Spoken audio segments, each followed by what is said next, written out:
What is going on, everybody on here? And I figured I'd spend a little bit of time just talking to you guys how I'm thinking about 30th anniversary, um, the process behind my business mindset going into 30th anniversary, and I'll touch on a little bit of magic as well. But as we get through Chaos Rising, we have the second wave of Chaos Rising, ETVs, bundles, sleeved for the most part have shipped, but booster boxes, my understanding is they've started to land in warehouses, cross distribution.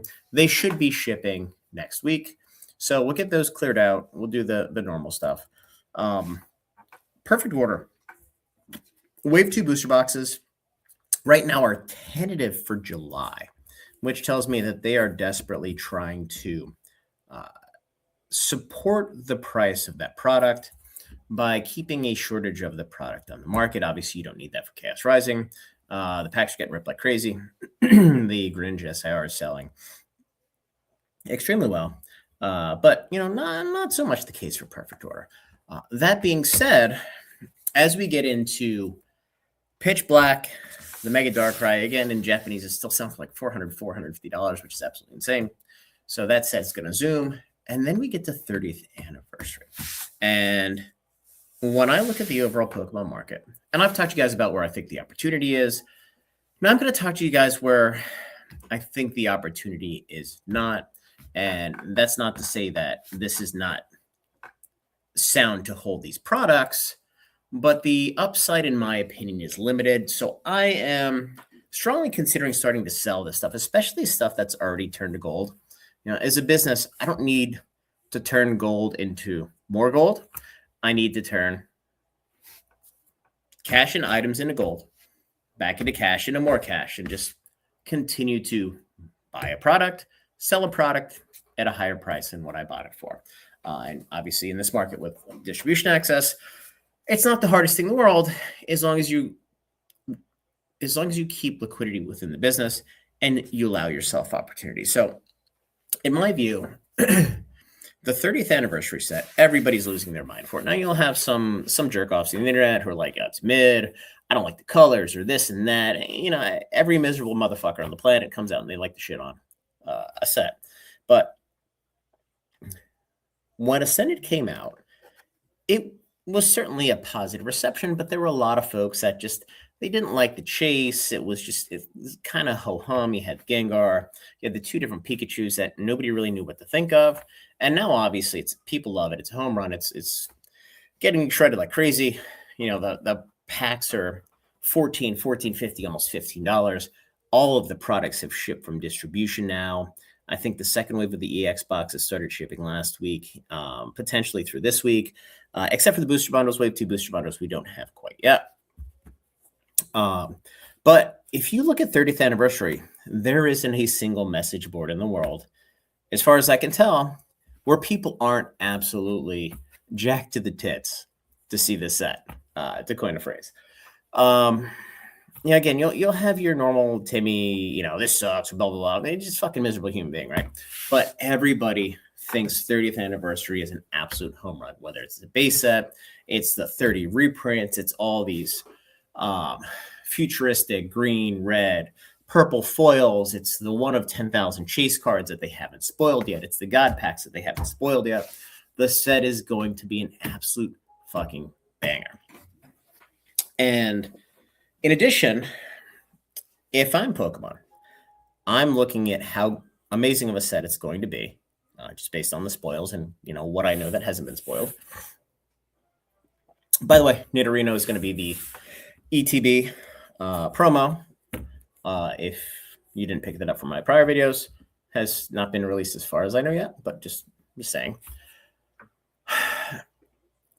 30th anniversary is going to go absolutely through the roof, unless the Pokemon Company is able to take a look at the spend and divert some amount of spend away from 30th anniversary. And I've talked to some of the other really, really large stores and folks in the know, and kind of what we've come up with is, we know there's about 1.5 million Phantasmal Flames booster boxes that left the factory somewhere around the March timeframe. They've been sitting somewhere. They haven't shown up anywhere. We know there's Destined Rivals boxes. They've obviously hit UK, but those were printed in the Netherlands. Have not seen anything in the US. And obviously, we haven't gotten booster box reprints in forever. So if you take those, you take the wave 2 of the Perfect Order stuff, there is in my opinion, a high probability that all those booster boxes are going to be released through distribution somewhere around 30th anniversary to help to disperse and dilute the spend targeted on 30th anniversary. Again, it's a little bit tinfoil hat, but I don't know. I can't come up with a better concept, if you will, or a better theory as to where the boxes that I know exist get released into the wild. Now, I did think for a little bit it was going to be through Pokemon Center, but it doesn't look like that's been the case. They've made some changes, and it's still a complete total shit show. So I can't imagine they figured that out yet.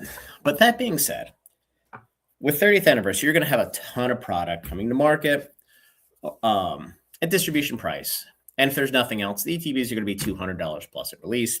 There's going to be an opportunity buying from the secondary market, local butter, scalpers, whatnot, because the prices are going to do the same thing that we've seen with 151, with Prismatic, with Ascended Heroes, where you pay $66 for a booster bundle from somebody who paid $32 from Walmart, and next thing you know, they're $90 to $100 in the market. That is an opportunity. But if all of these booster boxes come to market, and I would imagine there's going to be Destined Rivals ETBs, which again, we saw in big box stores, we have not seen it distribution yet, which doesn't make any sense because when they reprint stuff like that, it always hits both. The fact that we have not hit, and I will say this again, Destined Rivals Elite Trainer boxes through distribution tells me they are holding them to release them at a future point in time, even though they've already gone to MJ Holdings and Excel, and we've seen them push through Walmart and Target. So in my mind, there's going to be a significant opportunity to A, increase spend with Pokemon with distribution, B, suck up as much product as possible when a lot of folks are holding this shit and they don't have a whole lot of liquidity. Obviously, the big boys all have liquidity.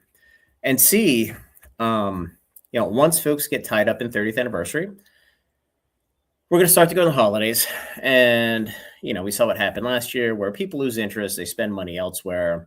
And then, all bets are off until January, February. And then you get in a new block with Wind and Waves, which most likely is going to see an MSRP increase to $179 and change, potentially even $199 and change, which I think is a little bold. I think we're more likely to go to $179 and change, which again, in my opinion, is why they're part of the reason why they're holding back the Perfect Order Wave 2, because they don't want to blip in pricing so they can make the case that the MSRP price of the product should be $18 higher than what it is today, 50 cents back. So what I'm doing is obviously an ordinary course. We're selling our Perfect Order. We're selling our Chaos Rising. We've been pretty much sold out of Mega 1, Mega 2 for a while now. We've sold almost all of our Ascended Heroes. You guys saw we sold 750 ETBs on the TCG player Mayhem sale. So, thank you to you guys who bought those. It was a good deal for you guys. It was good for us as well. We've sold a ton of booster bundles through Amazon, through Walmart, which is a kind of a trial market for us. It's been more positive than negative, I would say. But then going back to some of the 151, some of the Sword and Shield, for those of you who haven't seen, Sword and Shield's in the middle of another leg up. I think we're going to start to push to sell a lot of that stuff. A, for liquidity. I would like to have somewhere around $2 million between cash and available line of credit going into 30th anniversary for various reasons. And look, maybe I use none of it, right? And it's like, okay, well, I missed out on an opportunity by selling stuff and no new opportunity came. Shame on me. And then I'm just sitting on a bunch of cash and liquidity, just waiting for the next opportunity. Not the worst thing in the world. Or, we sell some of the Crown Zenith. We sell some of the 151 ETBs. We sell, I've been selling some Silver Tempest. We sell Silver Tempest booster boxes. We have XY booster boxes. There's a lot of older stuff. And I have this rule that I generally go by, that once items get to $5,000, it prices like 98% of the folks out. And items that go over $5,000 tend to come back down to $5,000. Now, that's not necessarily with Pokemon. That's that was actually more formulated around uh, sorcery, magic, flesh and blood, where a lot of the big products that go up, they tend to stick to that point. Now, when it comes to Pokemon, I'm a little bit more sensitive to that like $500 to $1,000 price point, because then you get outside of the folks that, will buy something, just to buy something, just to have. Then you get into, the hardcore collectors, or, a lot of the folks that do vending that just want to buy something and flip it for $15, and then they just nickel and dime you, which it's fine. But, that tends to be a pain in the ass. So I like to move this stuff really, and again, it's more gut feel and art than science. It's the inflection point between where I have the maximum return for the least amount of liquidity out of the market, or so. I guess the other way to say that is maximum return without having too much of a reduction of liquidity.